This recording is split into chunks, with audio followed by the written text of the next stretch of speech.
What's up, ladies and gentlemen? We are back with map number 2 of the CCL qualifiers number 2 for season 2. It's a lucky day, but we have Quadratics back once again, a team that shocked us all as they beat Outlast Academy off of a 6-1 deficit. Maybe remind you, that's hard to come back from. That's almost impossible. But they're here playing against Fork. It's a clash of the pug stacks, and I'm super excited to get into this. I am Jazzman, this is Loaf, and welcome back. Yeah, welcome back. I'm definitely excited to see where this goes. I mean, we saw Quadratics really go from, oh, it's expected. It's a pug stack going against an established team. They're going to wipe the floor with them. We're going to see a blowout. It's fine. It's whatever. Move on. We'll go to the next match. It'll be nice and fun. And then we just saw Quadratics just say, you know what? No, stop right there. We're going to take this back. And they just absolutely ran it back on Outlast and just, showed that, maybe all it takes is a pug stack to just tear apart a well-oiled machine of a team, which, it really seemed like, Outlast, we're not talking like PL caliber team here. We're not talking like tier 1 type team, but still they had established strats. They had ways they went about things. They seemed to have really good cohesion, and all that just went to the wayside as soon as Quadratics started really showing up. So I'm interested to see how, pug stack versus pug stack is going to go. I'm excited to see where Quadratics is going to take this. Yeah. And it's like, at this point, you kind of just expect it to be a bloodbath, right? And Quadratics, they kind of started to lean a little bit more into the strategy and map control sort of era whenever it comes to their playstyle. I will say their attacks still definitely looked a little shaky there in terms of the map control. That is one thing that we highlighted quite a lot. But I think it's enough to do it justice to say that, it did enough. It got its 2 rounds, which, by the way, that's going to be tricky because Quadratics only took 2 rounds on attack that entire game. Apparently defense was enough. So that's also a thing that we're going to have to keep in mind. Side choice. Quadratics, 2 rounds on Chalet attack. You gotta keep note of that. Yeah, and especially as well, we had a Wamai ban as well, and they only took 2 rounds on attack. Wamai ban, and you still aren't able to take advantage. It came down to a lot of they had no good way of dealing with utility. It really just came down to that. When there were ADSs to burn, they had nothing to burn them but frags. They didn't utilize their Zofia to do it. They used frags and only frags. Because of that, they had nothing to deal with shields, or if they had Aruni gates, they had nothing to deal with the ADSs themselves that were really effective. There were a lot of shortfalls in how Quadratics played things, especially on attack, and we'll see if those shortfalls continue into this next match against Fork, which we haven't seen them play, but they did. It looks like they took a pretty solid win against, I believe it was Orglis, who they played against last round. Yeah, it was Orglis. Yeah, it was Orglis. Fork? Yeah, Fork was Orglis. Or no, it was 1 HP. Or no, 1 HP. 1 HP, my mistake. Which, that's also another thing. 1 HP is a very established team. Kind of a trend here. We're seeing, what seem like established teams getting beat out by pug stacks. I think this is the 3rd one now. Agony Esports, the only ones to make it through the first round. But away from the bracket now, let's talk about map bans. First one going out is going to be Coastline. Second one falling going to be Bank, Villa, Cafe, Chalet, Oregon, leaving us with the OG itself, Clubhouse, as our map today for Quadratics versus Fork. Yeah, unfortunately, it seems like they're both rocking the black logo, so I don't know who banned what, but it's pug stacks. It doesn't change much. It's just whatever map you don't want to play. But yeah, Clubhouse coming out. This is literally your cardboard 1D like cookie cutter map. This is the map. It's just Clubhouse. It is the most standard default map next to probably Oregon. So we shouldn't expect anything different. There's nothing. Yeah, there's no pulling out the wacky strats here. Right, exactly. You can, but it's like not. It never really. It's works. Clubhouse. It's Clubhouse. Yeah. It's just Clubhouse. I feel like this is also a chance for us to see individual players shine as well. We mentioned as well on the side of Quadratics. We saw. Let me see, pull up the roster here. Quadratics. I mean, we had Gugsy, we had Arendelle, and we had Roe all really showing up in big ways on Chalet. So we'll see if, Clubhouse being as really one-dimensional as it is, we see them get to shine a little bit more because it's relying a lot more on individual player performance rather than strategy and things like that. So yeah, I'll be interested to see if we see a little bit more of them this match than we saw last match. Yeah, and there is one thing, Justin, kind of does, I would say, kind of define Clubhouse, and that's just getting punished. It's just aggressive plays in general. Mm-hmm. And that's not to say that like aggressive plays are what work. Let me elaborate a little here. Aggressive plays on Clubhouse, mainly top floor, they can work. They can add a lot of pressure, but they are taboo in the basement.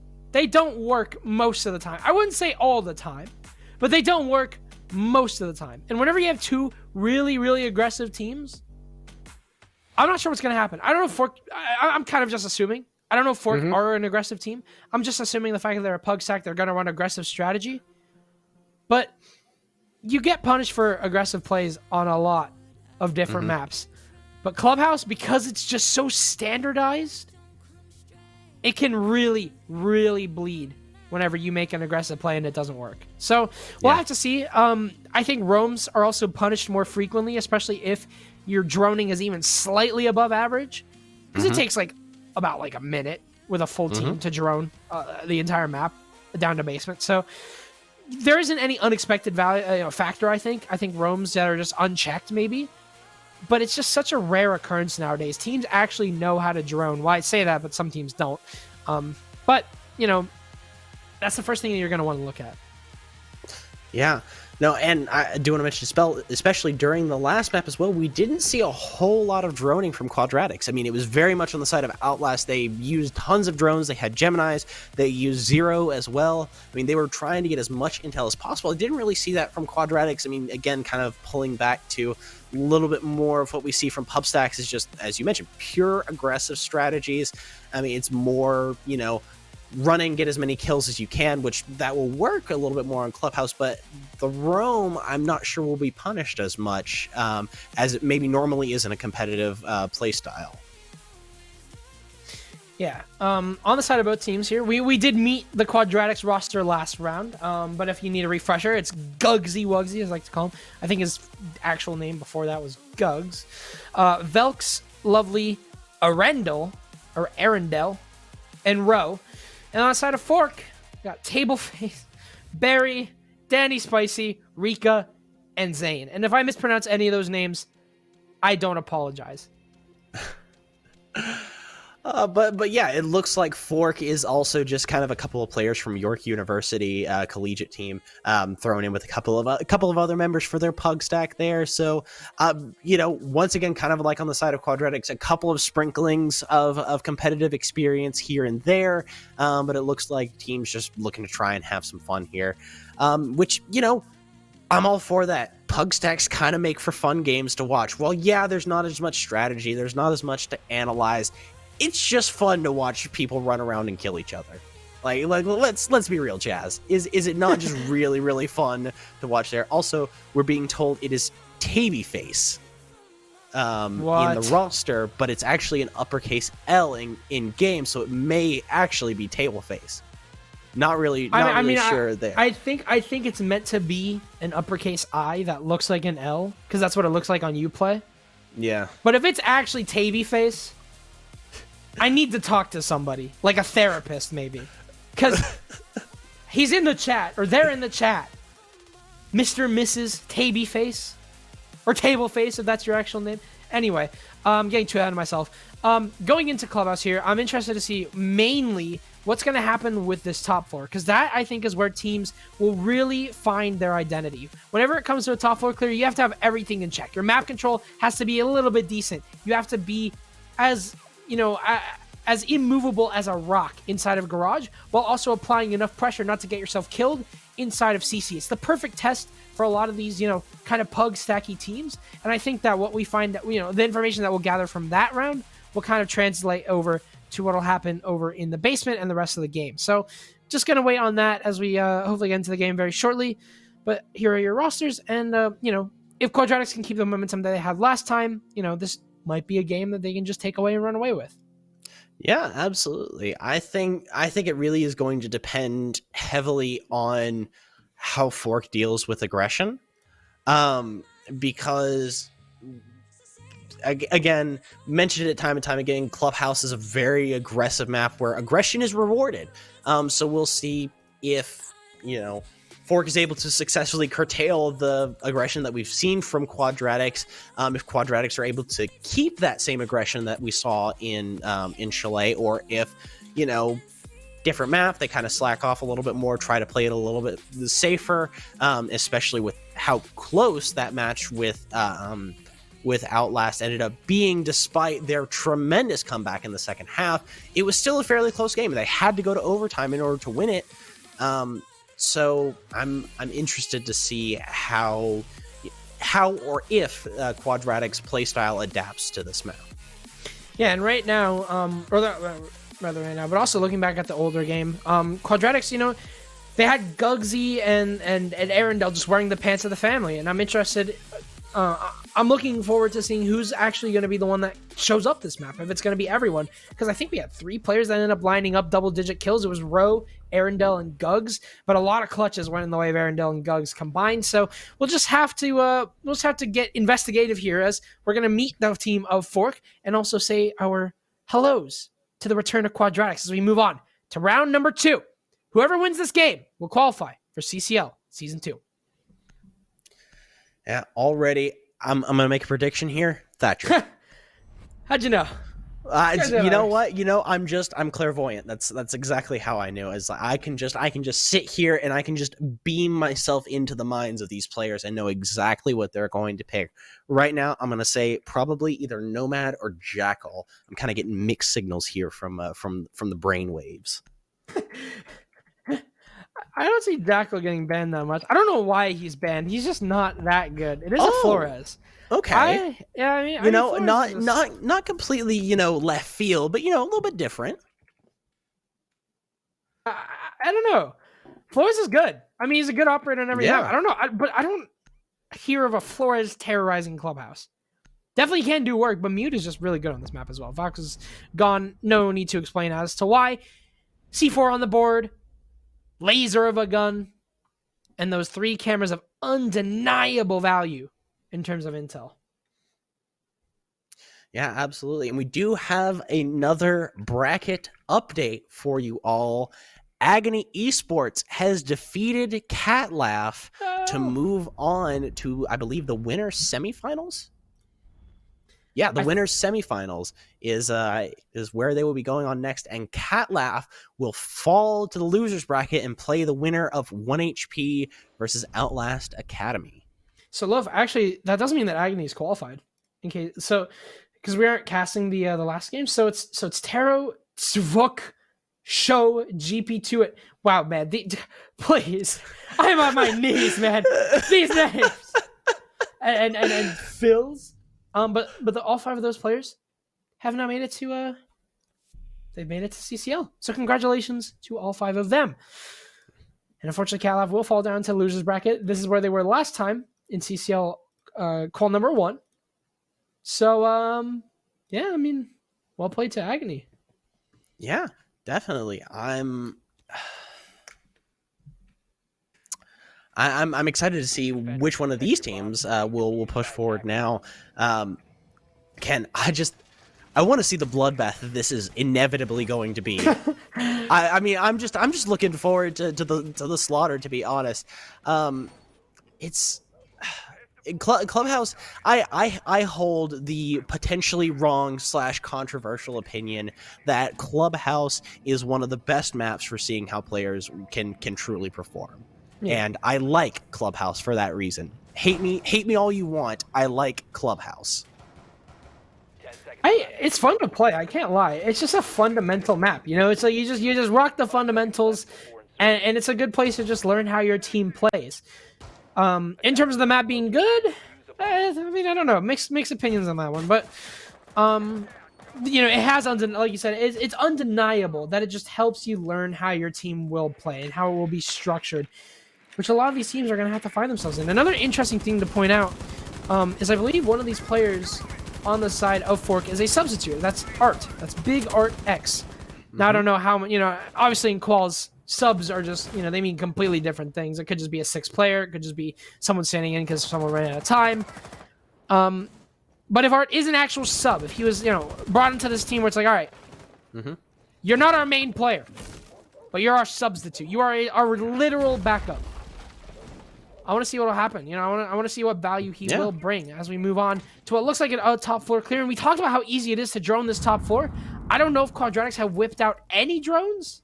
As you can see, a lot of them are destroyed. I guess they're just face checking all these.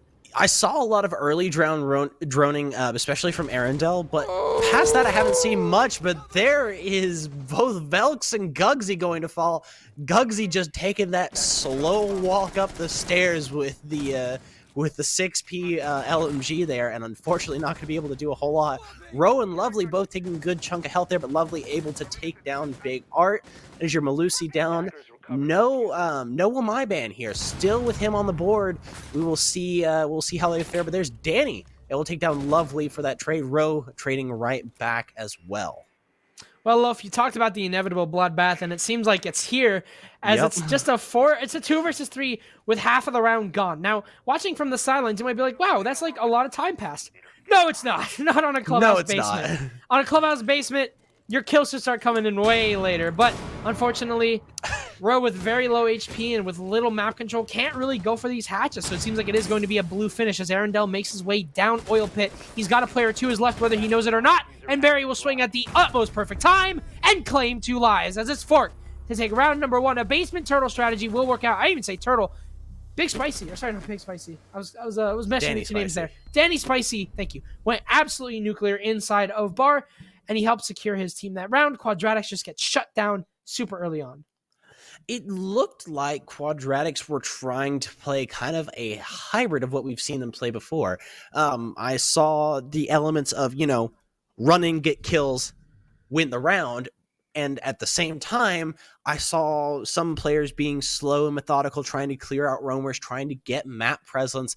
It didn't seem like they were all kind of on the same page as to what to do. There wasn't a lot of good response to frags from them. So, I mean, while, yes, there was that bloodbath back and forth, you know, the roam clear, there wasn't a good response to either replace that position or find a good way to deal with the roams. Otherwise, I'm curious to see if Quadratics will default back to that just pure aggression that we saw from them in the last match, or if they're going to continue trying to evolve as we've seen them done so far. Yeah, Quadratics were definitely a team that learned as the map went, and I think that attack is just such a difficult place to learn because it's just you getting slammed over and over again for your mistakes. Yeah. But on Clubhouse, you know, it does get easier. I think Clubhouse is a lot easier than Chalet to adapt. But obviously we talked about last time, Chalet, I mean, it's an attacker side of the map. Clubhouse kind of veers itself into the attacker's hands as well. I'd say it's a little bit more even, but if you know by like maybe 51 to 49, I would say most of the time that's going to the attack in higher level play. Obviously these are 2 kind of qual teams, so that could kind of differ a little bit. And both these teams do seem to be very aggressive, so maybe the defense is going to be the favorable side. But Quadratics, they're nailing their basics down. The standard CC wall open here by Gugs. He hasn't got a sledge or a buck, though, with him, so I'm not sure what they're going to use to open this wall to begin with. But even if they can't get it open early, I mean, it's still a good amount of pressure to work with. They actually don't have anything to open the wall with, I believe, unless they're using nades, but it doesn't look like it's going to matter because Danny is going to very quickly take out the big source of hard reach, especially for this site, very quickly. And it doesn't look like they have anything to really deal with gadgets except for those 2 nades in the hands of that Iana that are on the opposite side of the site. They are going to get control of this window here, and it looks like that nade will be just enough to take care of those bandit batteries, at the very least, to get things going utility-wise in the favor of Quadratics, but the kills are not going their way as Barry takes another one down into Arendelle, making it a 5-3 in favor of Fork.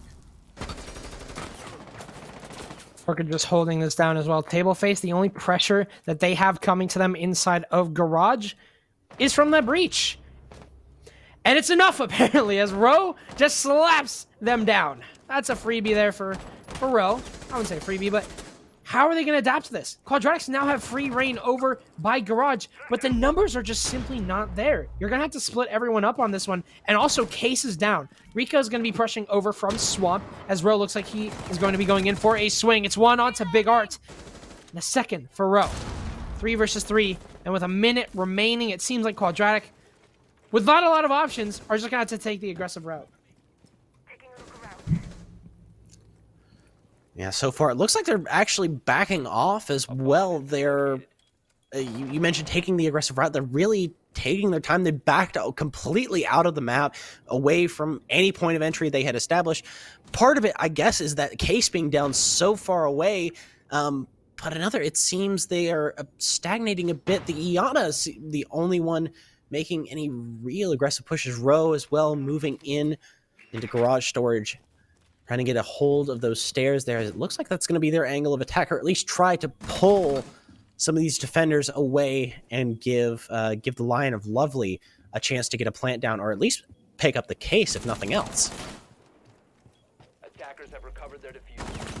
So they'll get picked up there, but unfortunately Denny Spicy's off for pretty bad timing as Roe is onto their 3rd kill. Roe is onto their 4th kill, and they run in to Cash, but claim another as Barry locks it down. A second remaining, and Barry lives.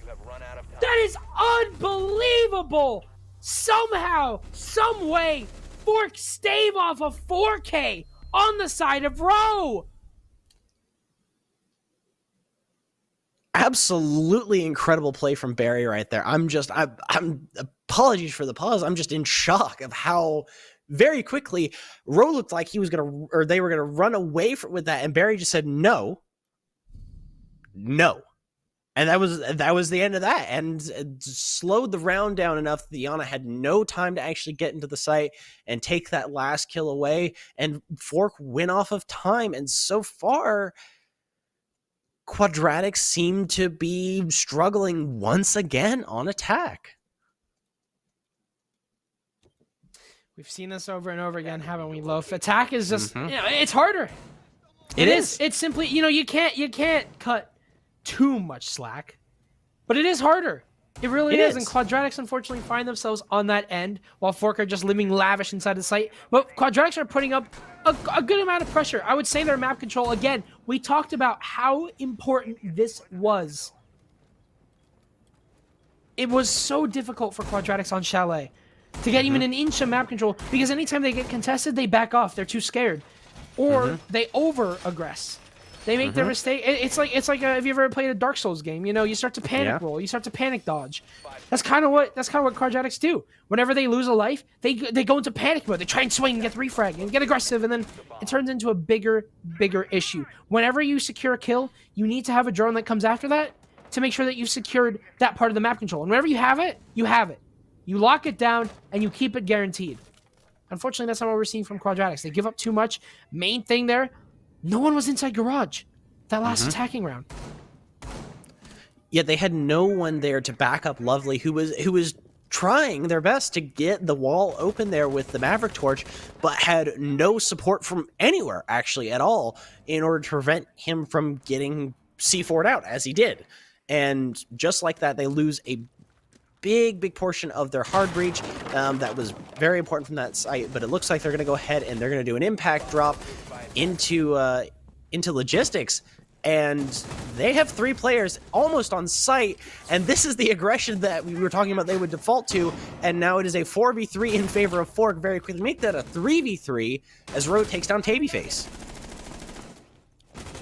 Somehow Quadratics are getting away with this ruthless aggression here. Swing's going to come over from Rika, and it's very ill-advised as Lovely claims that one and snags it away. Art, there's got a person on drone there. That's Roe. Case is down. As important as that might be, Art can't really hold this one down. It's going to be recovered immediately.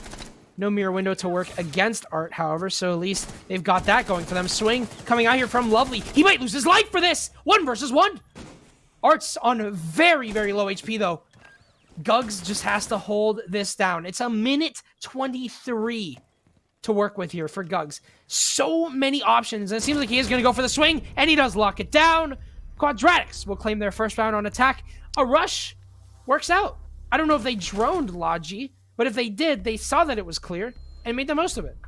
Yeah, absolutely. And I think this goes back to what we were talking about pregame, that, aggression is rewarded on Clubhouse, and that was aggression done right by Quadratics. I feel like if they really lean into it, because that is one of their biggest strengths, is they have a lot of raw talent on that team, a lot of raw mechanical skill that just needs to be applied in the right place. That round, it was absolutely 100% applied correctly. They just need to keep doing that.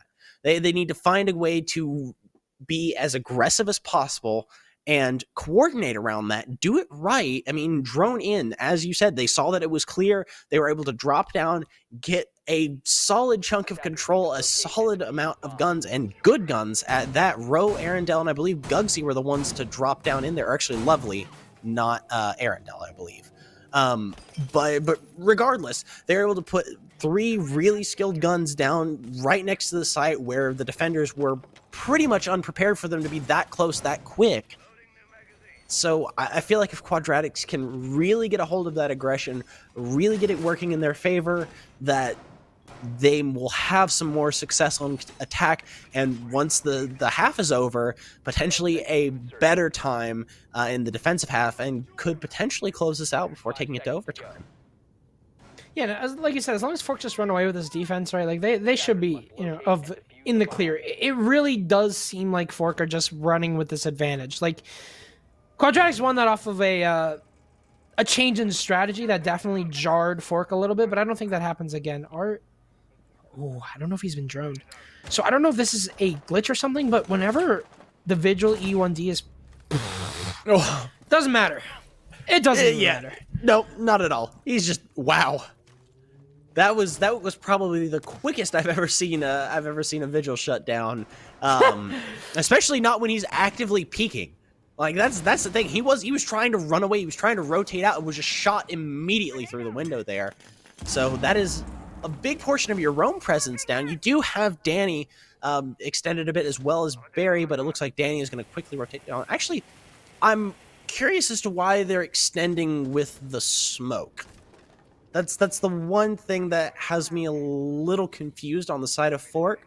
I would think that is probably one of the last people you want to be extending with, especially with how much late round utility smoke has.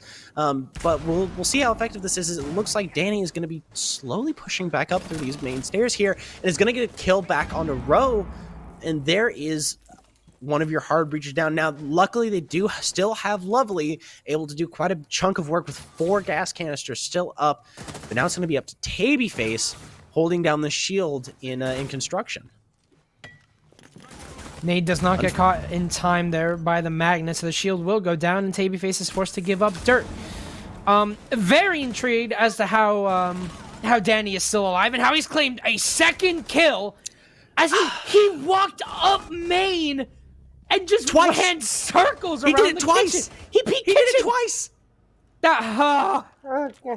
I mean, I get the logic is there, right? Like, he has a shotgun, he can hold stairs. Well, that's a smoke! You only have 1 C4, and that was Rika, and now they're dead! You have no plant denial on the side of Fork now. It's a 3 versus 2. Barry and Tabyface are left to hold this one down, and Barry's onto Gugs, so it's at least now 2 versus 2, as a 1 versus 2, as Barry is locking it down. An anti-air missile is in the hands of this man, and he is just making work with the 416. Lovely is now stuck between a rock and a hard place. He's got a person playing over by his ash wall. He's got Barry playing safe inside a church. Lovely is running low on oxygen, and Tabyface will make the best of that. A second kill for them, and it's Fork to be given a 3rd round. Man, never discount Barry. We've seen time and time again, he's been able to really, really show up. I mean, we saw it in the servers round, and as well right here. I mean, if he's allowed to be put in these clutch situations, especially with the Jaeger, the 416C is just, I mean, it's gone through its tweaks here and there, but ultimately it's still one of the best defender guns in this game, hands down. I mean, it's consistent. It's got a decent fire rate. It's got high damage. I mean, it is just all around a fantastic guns in the hands of a solid operator that's been around since day one. So, you know what? If Barry just has that raw fragging power, stick him on Jaeger. I mean, if that's what he's comfortable doing, and it seems like it's worked out. I mean, he's 7-1 currently. I mean, kind of worked out. the numbers don't lie. I mean, Danny as well. Even though questionable positioning and questionable uses of operators, again, it still worked. I mean, 6-4. You know, a few more deaths, but still to contributing solidly in the terms of kills, especially early and mid round, able to pick off players and get rid of utility before the late round comes around.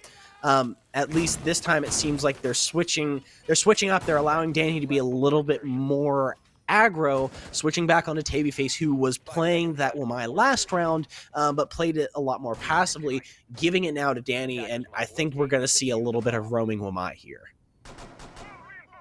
Yeah, I'm not sure what... Fork have good strategies. I think their operator placement's a little weird, though. Yeah. You had a Smoke playing main. Now you have a Thunderbird playing Garage instead of the Wamai, which, I mean, if you need a little bit of insight on that, Wamai has regenerating discs. He can constantly apply pressure over by Garage by just throwing down magnets and just wasting time in flashbangs. But he's playing top red.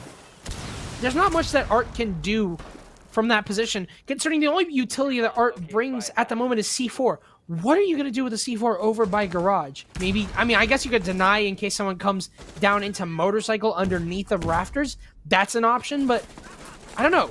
Well, it seems like Danny has found himself in a very good scenario, as for some reason, no one is covering the breach! The last person alive who was covering the breach has now received a free day, a one-day shipping bullet to the skull. So Barry does go down, but at the cost of 3. All going to Danny Spicy. That's that Amazon same-day shipping right there, as Roe is able to take down Barry as well, the star player we just mentioned. Unfortunately, going to be the first one to fall for Fork here. Velk's able to take another one down onto Rika, who is completely unaware of their presence downstairs. Roe getting another one back onto Danny, another star player that we mentioned, actually now taking the top frag spot.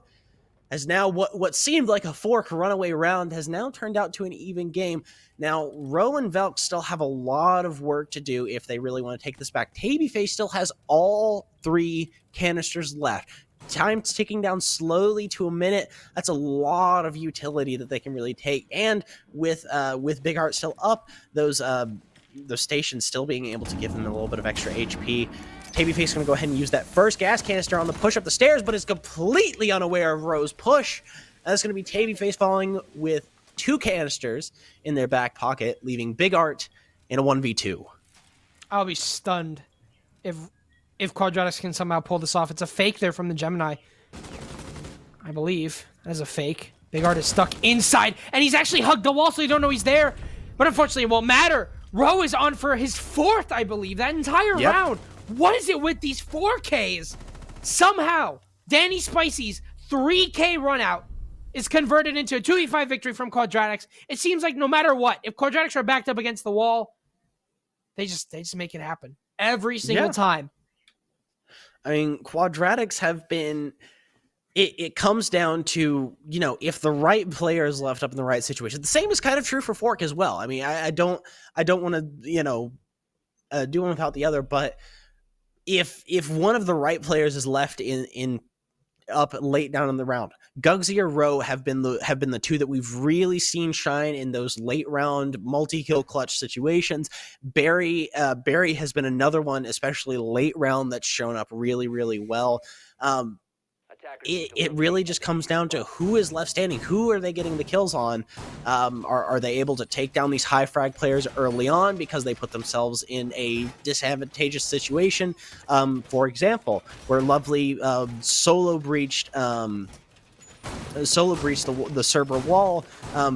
last time was able to do it with, I believe, Arundel playing on the Thermite as well. They were very effectively able to get that wall open, but no one was watching the breach, and they were able to take them out the second time. So you know, it's they're making improvements and then finding another pitfall they have to come over in terms of strategy, and then they're reverting back to just, you know, click heads and win.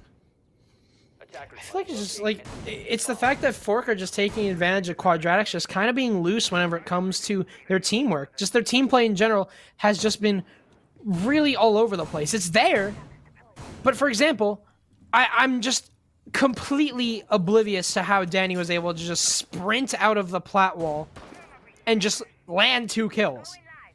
I mean, given it didn't matter in the end because Arundel tried to get his refrag and then just got smoked off the rappel. So just good shots, I guess, on the side of Danny Spicy. But again, we've seen this over and over again from Quadratics. Remember the first round of Chalet? It's a telltale sign of what was to come. Quadratics just push individually so much. They don't rely on each other enough.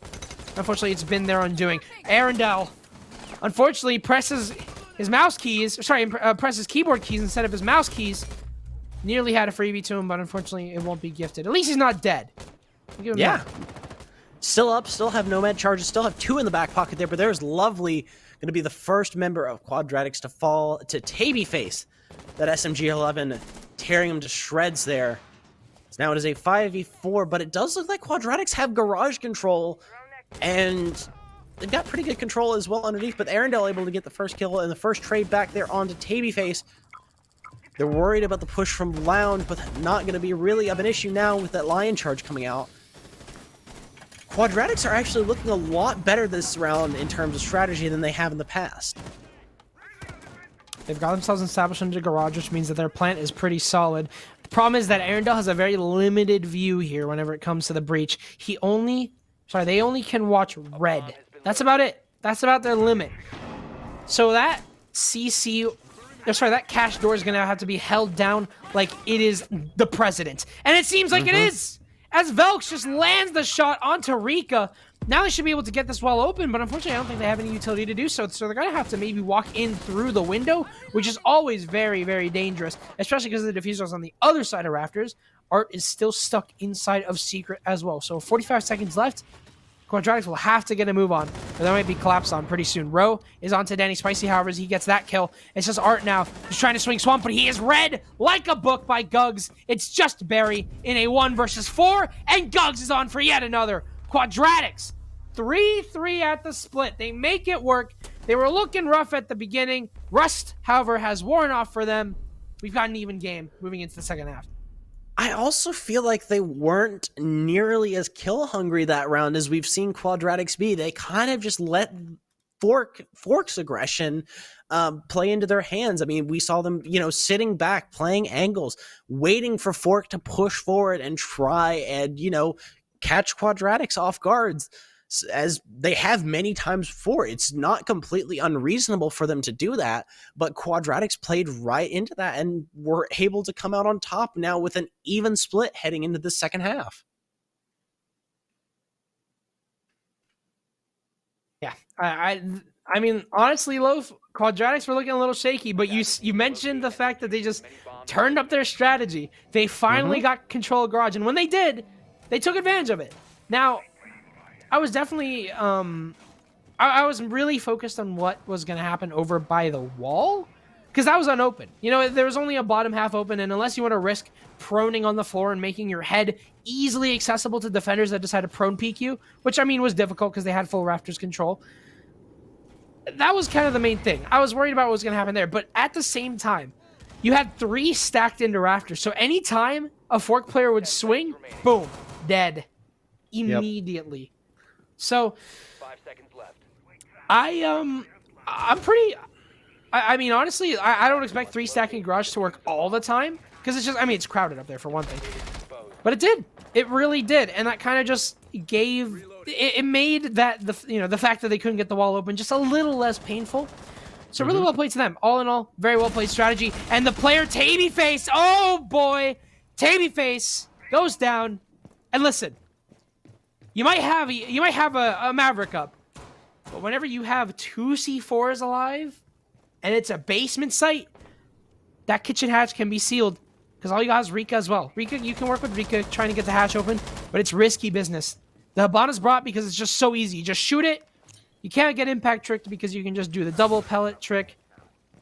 But now risk has just been, well, increased by a lot. Absolutely. And this vigil right here, oh, I was about to say could be incredibly deadly, but it looks like droned out very quickly, so that is going to very quickly turn into a non-option there for Quadratics. We'll see how they adapt to this, if they're going to continue holding with this, I would say fairly aggressive top floor hold. Rika, they're able to take down Lovely, and that is your Warden down. It's actually the first time I've seen a Warden in a little bit. Warden to counter the smokes, I guess, but like, yeah, you're right. Warden has received some minor tweaks, but I don't know if it's enough to justify his use. He has C4s as well as a shield, so there's the secondary utility there. And Danny, he's playing a war of attrition right now with Ro, who is just sitting inside of billiards.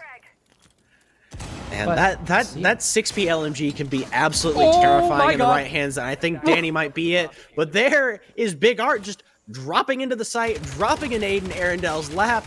There's Ro trying desperately to get some kills. I believe that is onto Danny. Barry taking down Velks. Jazz not knowing what to do with himself. And Big Art getting the plant down. Ro desperately trying to make this rotate down. Looks like about 5 HP left.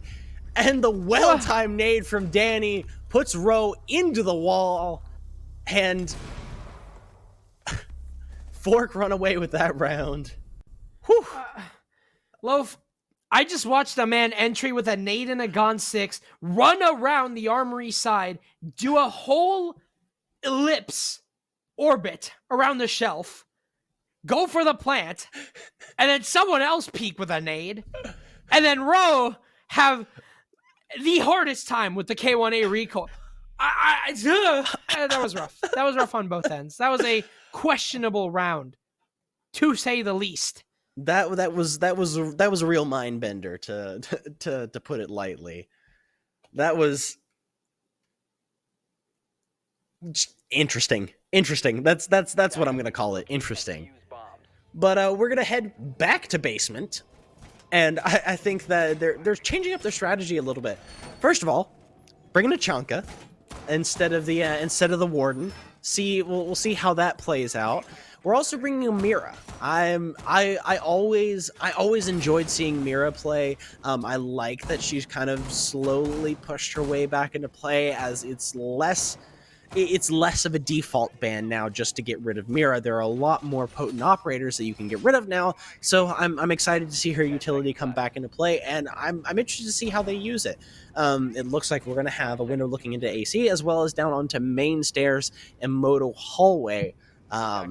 I also like that they've tweaked her to where her windows aren't permanently up. That ability to break them definitely helps curb her utility a little bit. Lovely, are you roaming with the Chanka?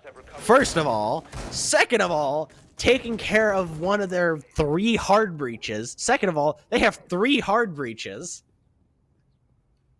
Lovely just defaulting back to those LMGs to see if he can have some success. That was, well, I really You know what? It worked. It worked. All right, yeah, you know, I'm going to go back to what I said. You know what? The results speak for themselves. If it's going to work, it's going to work. I'm baffled by these teams, man. Like, it was you last round, now it's me, and there's Danny just going off with the LMG, taking care of Velks and Ro at the same time with 1 spray from the 6P. Ladies and gentlemen, it just works. Tabyface, thank you.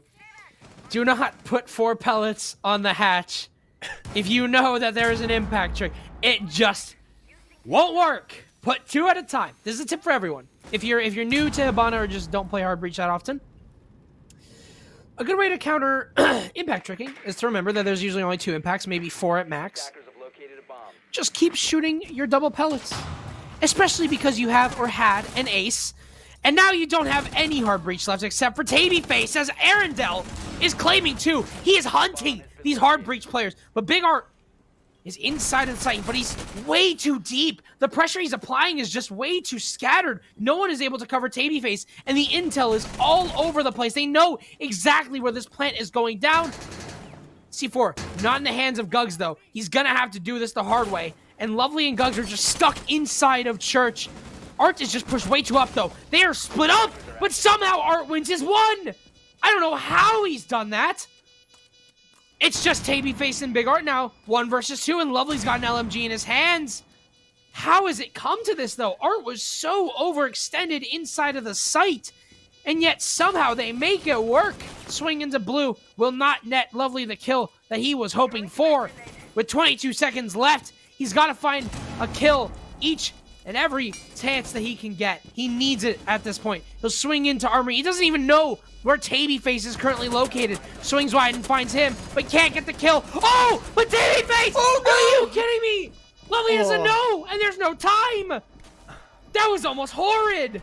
That was almost a throw there by Fork, but luckily they wasted enough time that Lovely didn't have the 7 seconds required. Tabyface throwing in chat exactly what we're all thinking. A big frag for them there. I need an inhaler. I don't know what is going on. I don't know. This was something else.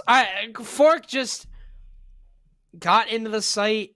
I don't know why Art was just so pushed up. He was on box 3, and somehow, all the way over from Dummy's side. That's a call out, by the way. I'm not calling him a dummy. Over by Dummy's side, he just. I need to breathe. I actually feel like the neurons in my brain. Wow.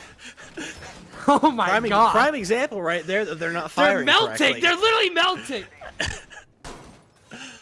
I can just feel the wrinkles just slowly pulling themselves out as these rounds go on.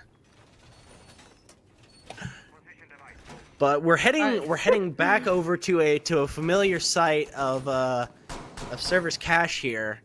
We'll see how Fork goes about attacking this. Quadratics, it took them a couple times to really get the hang of attacking this site.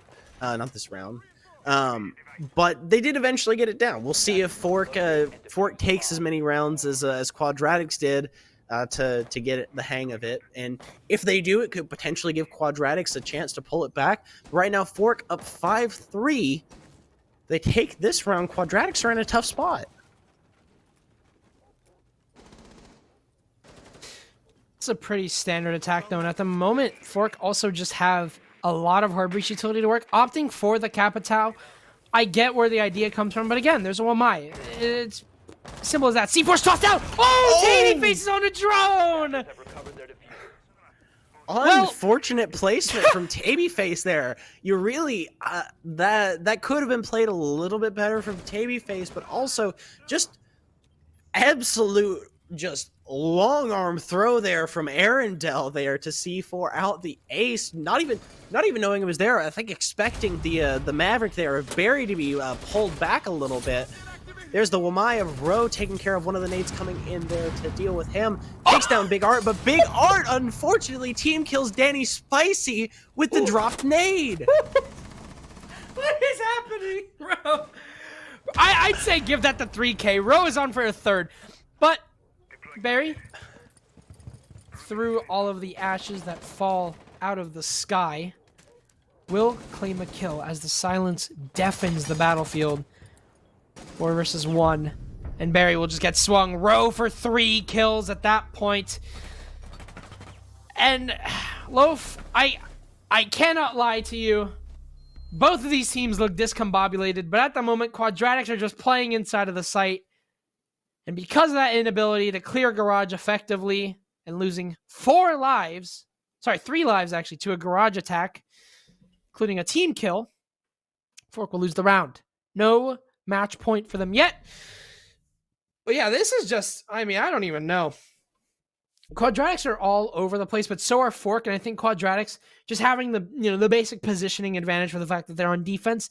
They're kind of the players that are allowed to make the mistakes that they are. But Fork, I mean, they lined up a second team kill in the span of 2 rounds. You can tell that they're kind of all over the place. A set of nades is going to be swapped out for Jackal. Also, another thing to keep in mind. Also, want to mention 2 C4s on the hands of Quadratics here. We'll see if they opt to go for some play downstairs, try and bait them into logistics or cash construction. Find some way to utilize these C4s potentially, but it doesn't look like it. Looks like they're actually going to try and have a hold set up in Logi with the Mira, with an extension into construction as well. Yeah, pretty standard stuff. They did, however, reinforce the construction wall, so I'm not sure if they're going to be holding this for control or rather just holding it for stall. Usually, whenever you see players hold, like this, where their setup is completely reinforced off, they're going to play to die. They're going to stay here until the very, very last moment. That is, if they're even pressured, because at this point, with the cash or with the construction wall being reinforced, which I mean, it's not uncommon. This isn't like a very uncommon thing. Your pressure isn't easy. You're gonna have to swing into construction and just pray that the construction window, I'm talking as a defender, pray that the construction window holds firm. And it's not even castled, I believe. So, I don't know. This is going to be a bloodbath here as, well, it seems like the life was played by Lovely. But the stall was definitely not there. 45 seconds is all it took. And Fork now have control of cash. Yeah, it's not looking great for Quadratics here. I mean, if you want to play this far out, I mean, you really have to push hard into holding cash. It doesn't look like they put much utility. They really just reinforced it, and that looks like that was about it. And now they have control of cash. They have a pretty solid control of construction. They can at the very least contest it until they take care of Gugsy there. Rote was able to take down Barry, and it looks like Velx is actually able to take down Rika as well. That is one of their big, at least versatile hard breachers. But there is Gugsy taking down Tabyface, rotating back into the site, giving up that Logi control. But now it's really just up to Danny, as Art is downed as well by Gugsy, and the swing from Gugsy to take down Danny. And that is Quadratics pulling it back after 2 consecutive losses, 2 consecutive wins, tying it up now 5-5, as Quadratics might pull themselves to another overtime with the way it's looking. Yeah, Quadratics are definitely benefiting from the chaos right now. And like you said, one more round and they've got the match point. We haven't seen Quadratics in this position before where they're the ones in the lead with with a match point lingering. Because last time, Quadratics were the ones that had to come back from something. Fork on the attack, however, have not been looking, whenever it comes to the abnormal rounds, the abnormalities, there is one thing that we can credit them for, and it's the fact that their trades, they're decently locked down. I would say that's about it, though. The utility usage has just been off the walls. The entries have been good, but that's just because they're taking advantage of just random pushes. And we talk about that all the time, right? It's like, at some point, the effect of you being an aggressive pug stacky team will wear off, and you're going to have to start doing more traditional and well thought out, well strategized clears, because you're going to become predictable. And unfortunately, at the moment, not only are Fork becoming predictable, but it just seems like their attacks are so sloppy. Quadratics can pick them apart pretty easily, and they are. Quadratics is playing pretty standard. They're playing to themselves. Their trades are definitely good, and they're swinging what they can. They're not getting too aggressive. They're not overextending to somewhere that they don't need to be. Whatever they have, for example, Gugsy sitting outside of construction in bedroom, he knows that he can pressure that because he has no one on his windows. So he's pressuring that, and it's just it's too much for Fork. And unfortunately, because they had no one on those windows, their positioning has just been all over the place. It's literally all over the place. I mean, we saw what happened that one CC round. It's really starting to hurt. Yeah, absolutely. And already it looks like things are starting to hurt for Fork as Lovely takes down Tabyface very quickly into the round. A Tachanka spawn peek. Lovely somehow gets away with his life there. And Forker for the worse for it. But a quick little bracket update before we get into too much action here.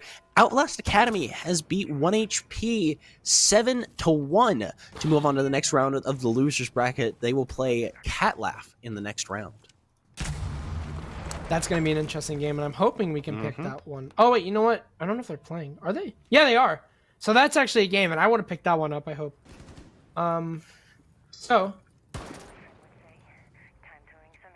Now we'll see where it goes from here. Gugsy being pressured by the hard breach into construction, playing very, very close as well for Amira.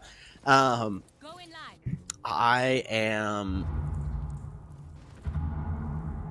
There's no one there, but Barry is going to drone out and I think see that corner there, but isn't able to get off the drone fast enough. Gugsy just puts him in the dirt. And like that, it's a 5v3, but Big Art is baiting out with that Gemini there. It's not going to do a whole lot. Danny Spicy making the push down those main stairs, spraying at the Tachanka with the 6P, not letting off the trigger, making full use of that LMG and that 100-round box mag. It's netted him nothing, and you can see the control from from Fork is really starting to hurt. That player sitting inside a Moto could be gone by now had Rika been over to get the Moto hatch, but unfortunately Rika is in their own world inside of dirt. So that Moto hatch isn't going to be open. It's a kitchen dirt clear. And that's completely fine as Art just drops into the kitchen hatch and leads their team into the entry. It's a second. And now Art, once again, inside of dummies. He did this last time, and somehow, some way it worked. But there's no guarantee it'll work this time as he's completely fragged off. Velks and Lovely versus Rika and Danny. Danny, 15 kills. They're upstairs as well. They can hold the diffuser. So Rika just has to stall as much as they can. Sitting over by the bomb box. Right on top of the case. And there is a player going to pressure. Oh, somehow Lovely's won that. He's on. Oh, Lovely. Get to the diffuser, Velks. He's got it. What? Holy moly. Lovely. Wow. That was an incredible end there. Turn on the jets. Lovely just turned on the jets. Absolutely. Lovely with the quick double kill, trading headshot to finish it off and leave the diffuser wide open for Velks to come and put it down. Quadratics are now at match point. One more round, one more slip up by Fork, and that's that. Quadratics have qualified for CCL, and they move on to the next round of the winners bracket. It's been quite the night, Loaf. This is the second time that we are on round number 12. It might be the second time that we go to overtime, and Quadratics are just riding off of this chaos. It is insane. It is literally the Riddler in his own little puzzle, just manhandling all of Fork in through the chaos. The streets... Oh, I can't... Actually, you know what? I probably shouldn't spoil the movie. But the Riddler is just doing insane things. I wanted to say... I did want to say something, but I also don't want to spoil what is an excellent movie. Probably one of my favorites. But yeah, Quadratics are just... I mean, it's standard, right? Like, Quadratics on the defense, they have been... They've been usually, stellar. Yeah, and usually whenever an attack just doesn't know what they're doing, they will, it'll be obvious. And Quadratics are just benefiting off those mistakes and reading them pretty well. Yeah, I mean, so far, it's been 3 rounds in a row for Quadratics. It looked initially like Fork had the advantage going into this half, but Quadratics have very quickly turned it back around. As you said, capitalizing off of those mistakes from Fork. I mean, just basic little things here and there. And plus, Quadratics are also getting a little bit aggressive here and there. We've seen spawn peaks almost every single round from operators you wouldn't expect. For example, Lovely just spawn peeking with the Tachanka once again. Unfortunately, it's gonna bite him that time as Tabyface from the front door able to spray him down through lounge. So unfortunately, no late round impact from Lovely like we saw last time, but not a whole lot of utility loss. Just another big gun down, unfortunately. But Quadratics don't look to be in top form as Danny's able to hop in, take down Velks as well. It's now 5v3. It looks like all of the roaming presence now that was there for Quadratics is gone. They just have site presence, but it doesn't look like Fork has made a whole lot of inroads so far onto the site, but not even a minute is gone. And we're already down to a 4v3. This is the bloodbath you were talking about, but Gugsy on a tear as well. 2 kills now, taking down Rika and Tabyface as well. Dropping Case, Fork taking it back very quickly, but now it's an even 3v3. That early advantage that Fork had is now simply gone because Gugsy decided it was time to wake up. Barry unfortunately just can't win this, and you say Gugsy's woken up. Well, that's his third. Big Art, the substitute, is left to win this in a 1 versus 3 and keep their team out of the loser's bracket. Swing coming on through Cash Door. It's pretty easily read, however, by the players sitting. I believe that's Arundel right next to the door. And Quadratics, through basically the impossible, through one of the weirdest runs in a qualifier I think I've ever seen. They get what they need, baby. They're into the CCL Season 2. Through qualifier number 2, they make it happen. Lovely, Gugs, Roe, Arundel, and Velks. They're here, and they're here to stay. Yeah, I mean, just an incredible play by them there. Man, Quadratics just absolutely proved me wrong. They 100% maybe eat my words. I was like, oh yeah, we're gonna be done in like 2 rounds. Don't worry about it. We'll be on to the next game. No time at all. And they said, you know what, Loaf? Shut up. And they just absolutely shut me up right then and there, turned it around, put Outlast in the dirt, and now have put Fort to rest as well. And now they qualified for CCL. Just like that. All done, and didn't even need overtime. 7-5. I'm just thoroughly impressed by Quadratics. I really and truly am. I've said it before whenever I cast. I want teams to prove me wrong. I want to just have the most confident and even at times cocky analysis, and I just want to make teams just make me eat my words, prove me wrong, and just show that, yeah, okay, you say we aren't good at this, we're going to do it perfectly now. We're going to just show this other team that, you know what you've been doing doesn't matter. See that scoreline below? Yep. That was an 8-6 last time. Mm-hmm. It's 7-5 now. That's not a lot of improvement, but it's improvement. Yeah. That right there is a qual team. That is a team that found their stride and understood what they needed to do to win. Now, given that game absolutely took all of the wrinkles in my brain and turned them down into dust with sandpaper, but at the same time, a great game. And I think Quadratic just simply took advantage of what I think Fork failed to. Fork, they understood what they needed to do, but you just have one player on the side of Fork just turning up the jets to a maximum. You have someone just dropping the hatch, and you have other people on the other side of the map that haven't taken much control. I mean, that kitchen push from Art, for example, when he dropped down the kitchen hatch, no one was even inside of dirt yet. Like, the dirt presence was not taken yet. There was a person inside of dirt, but they couldn't do much because, well, first of all, they got fragged. And then all of a sudden, because they lost dirt, oh, let's just drop hatch. I mean, it was really sloppy. It came out of nowhere, and a lot of overextending as well. Yeah. There were just a lot of mistakes that were made by Fork, and you know, Quadratics, they initially seemed like they had some difficulty figuring out what they wanted to do in that game against Outlast. But now it seems like they've really found their groove. It just takes them a little bit of time to really figure out a team strategy. But once they did, I mean, they were able to just run all over them, and they played to their strengths really, really well in both matches. So I'm excited to see what they're going to do in the coming season in CCL. I think that they are absolutely a team that you need to watch out for going forward. Probably the most pug stacky team I've seen so far, but they do make it. They made it work. So yeah, we're not done just yet, though.